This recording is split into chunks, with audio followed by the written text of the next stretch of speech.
안녕하세요, 넝쿨입니다. 전 세계를 돈으로 협박하는 중국이라는 주제로 이야기해보고자 합니다. 근 시일 내에 코로나는 분명히 종식될 것이고 코로나 이후 세계는 지금과는 많이 다를 것으로 예상이 가능한데 현재 유럽, 호주, 미국, 일본 등 서방 세계와 중국은 격렬한 논쟁을 벌이고 있습니다. 바로 중국 책임론.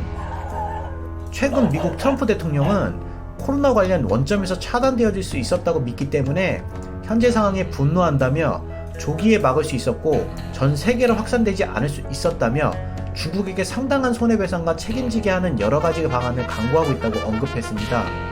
이에 앞서 유럽 최대 신문인 독일 빌드지에 따르면 중국이 코로나로 인해 독일에 입힌 피해는 1620억 달러라고 주장하였습니다.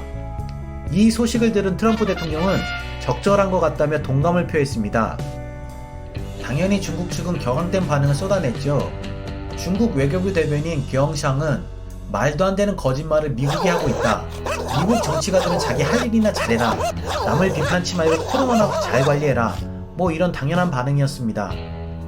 현재 서방 세계에서는 코로나로 인한 전 세계 피해 추정치를 우리 돈 20조 달러, 2경 원으로 추정하고 있습니다.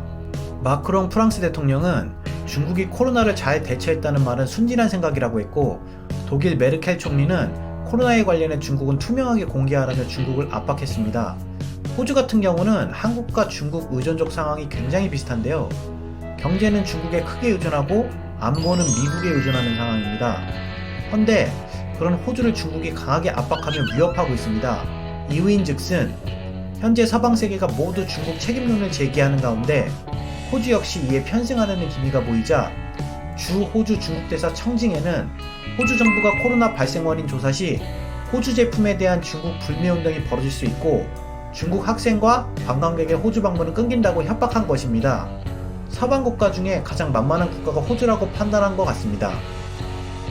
이에 호주 외무장관 메리 스페인은 현 상황에서 필요한 것은 경제적 협박이 아닌 국제 협력이라며 호주 정부는 코로나19 발병에 대해 독자 조사를 할 것이라고 발표했는데요. 현재 호주는 선진국 중에 중국에 대한 경제 의존도가 가장 높은 국가입니다. 호주의 움직임이 이러하자 후시진 황구시보 편집장이 트위터에 쓴 글을 보자면 호주를 강압하라. 그들의 대중국 태도가 악화 1로에 있다. 중국의 회사들은 호주와 경제 협력을 줄이고 중국인 유학생 방문객도 줄여라. 시간이 모든 것을 보여준다며 깡패마냥 협박성 글을 남겼으나 호주 경제에 중국과의 무역 교역이 차지하는 비중이 너무 커서 이도저도 못하는 상황이 되어버렸습니다. 호주뿐만이 아닙니다. 중국은 돈을 무기로 교역하는 모든 국가에 영향을 끼치고 압박하고 있습니다. 그들은 겁주기 위해 경제적 위협하는 걸 좋아합니다. 중국은 세계화 시대 큰 수혜를 보고 막강한 국가가 되자마자 서방 국가들을 향해 중국에게 예스라고 대답할 것을 강요하기 시작합니다. 하지만 현재 유럽은 중국에게 노라고 해야 한다는 목소리가 커지고 있습니다. 중국과의 거래가 득보다 실이 많아지기 시작했다는 것을 깨닫기 시작한 것입니다.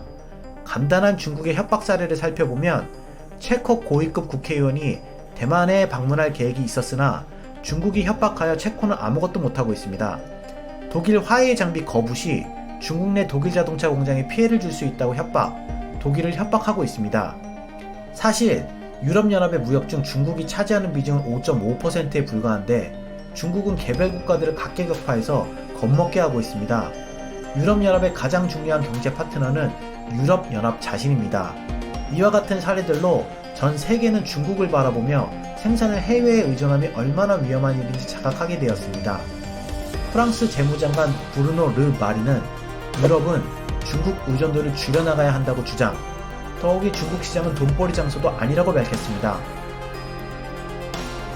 중국은 세계화의 가장 큰 수혜자입니다만 세계화의 가실은 쏙 빼먹고 정치적 이익을 위해 무역 거래를 무기 삼아 상대국을 겁박하여 영향력을 확대하는 이중적인 행태를 보이고 있습니다.